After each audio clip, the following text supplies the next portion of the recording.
వైద్యం వికటించి ప్రైవేట్ ఆసుపత్రిలో మృతి చెందిన దంతెల బోరు సర్పంచ్ సోడె వెంకటరమణ. భద్రాచలం అంబేద్కర్ సెంటర్లో గల మిమ్స్ హాస్పిటల్లో వైద్యుల నిర్లక్ష్యం వలన ఒక గిరిజన మహిళ ప్రాణాలు కోల్పోయిందని అర్ధరాత్రి మృతదేహాన్ని హాస్పిటల్ ముందు ఉంచి బంధువులు ఆందోళన చేపట్టారు. మృతురాలి భర్త చెప్పిన వివరాల ప్రకారం పాల్వంచ మండలం దంతెలబోరు గ్రామం ఎస్సీ కాలనీకి సిపిఐ పార్టీ సర్పంచ్గా ఉన్న సోడె వెంకటరమణ గతంలో భద్రాచలం మిమ్స్ ఆసుపత్రిలో కాలిక ఆపరేషన్ చేపించుకుంది.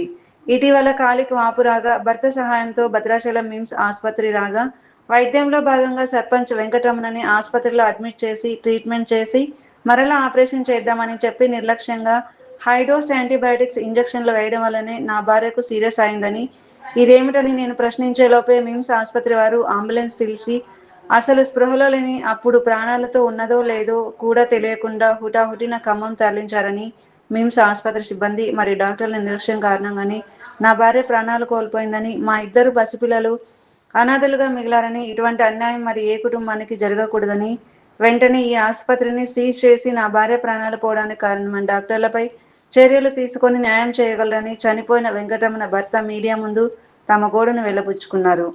అర్ధరాత్రి మీడియా వాళ్ళు వెళ్లిపోయిన తర్వాత మృతదేహంతో బైఠాయించి ధర్నా చేస్తున్న వారిని చెదరగొట్టి మృతదేహాన్ని ప్రభుత్వ ఆసుపత్రి మార్చురీకి తరలించిన తమకు న్యాయం చేయాలని డిమాండ్ చేస్తూ రాత్రి నుండి ఆసుపత్రి ఎదుట నిరసన చేస్తున్న మృతుల బంధువులు, సిపిఐ పార్టీ నాయకులు సర్పంచ్ కుటుంబానికి న్యాయం చేయాలని డిమాండ్ చేస్తూ ఆసుపత్రి ఎదుట బైఠాయించి ధర్నా చేస్తున్న పార్టీ నాయకులు, సర్పంచ్ బంధువులు, భర్త ప్రేమ్చంద్, అత్త ఆదిలక్ష్మి.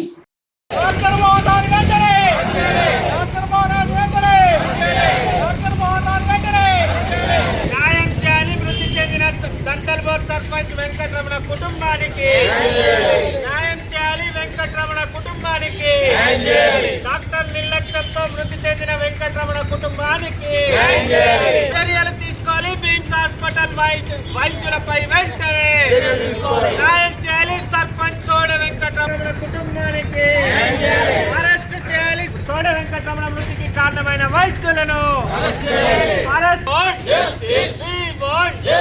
సోడె వెంకటరమణ కుటుంబానికి వెంటనే అరెస్ట్ చేయాలి. సోడె వెంకటరమణ మృతికి కారణమైన వైద్యులను వెంటనే చంపేసి చచ్చిపోయిన బాడీని ఖమ్మం పంపించారండి.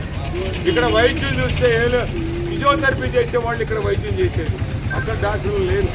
ఏమి ఇచ్చారో ఏం చేశారో ఎట్లా చంపారు తెలియని పరిస్థితి.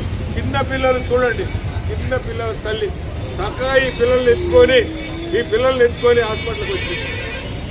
హాస్పిటల్కి వచ్చిన ఆమెని రాడు కాలుకేదో దెబ్బ తగిలితే ఆ రాడు తీపించుకునే దాంట్లో రాడు తీస్తామని చెప్పి పిలిచి ఆ రాడు తీయకుండా మరి ఆ రాడు తీసేటప్పుడు ఏం పెట్టారో ఏం చేశారో చచ్చిపోయింది సీరియస్ అని చెప్పి పంపించారు. ఆ రాడు కాలికి రాడుకున్నో హార్ట్కి ఆరోగ్యానికి ఏమైనా సంబంధం ఉందా అందరూ కూడా ఆలోచన చేయాలి.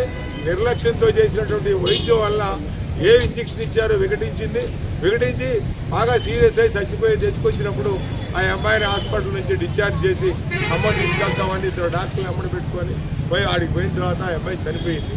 ఈ నిర్లక్ష్యానికి కారణమని ఈ పిల్లలకి న్యాయం చేయడం కోసం కూర్చున్నాం. ఏం చేస్తాడో ఆ డాక్టర్ చేయాలి. అందులో ఇప్పుడు ఆ ప్రాణమే కాదు, రేపు రాబోయే రోజుల్లో ఎటువంటి వైద్యం చేసి ఎంతమంది ప్రాణాలు తీస్తారు. మోహన్ రావు డాక్టర్ అనేవాడు మరి ఎంత అజాగ్రత్తగా ఈ వైద్యం చేస్తే ఈ పరిస్థితి ఏమిటి? ఈ అజాగ్రత్త వైద్యం వల్ల ఎంతమంది చంపుతాడు? ఈ పిల్లలిద్దరికి తల్లి లేకుండా చేశాడు. రేపు పొద్దుపూట బాగుపడటం కోసం హాస్పిటల్కి వస్తారు కానీ ప్రాణాలు తీసుకోవడం కోసం హాస్పిటల్కి రారు. ఈ మోహన్ రావు డాక్టర్ గారి వల్ల మరి ఎంతమంది ప్రాణాలు కోల్పోతారు. అందుకని ఈ కోల్పోయిన కుటుంబానికి న్యాయం చేయాలని చెప్పని అందరూ వచ్చి కూర్చొని చేస్తారు. చిన్నపిల్లలకి ఏం న్యాయం చేస్తారో న్యాయం జరిగే వరకు ఇక్కడ నుంచి మేము కదిలే పరిస్థితి లేదు.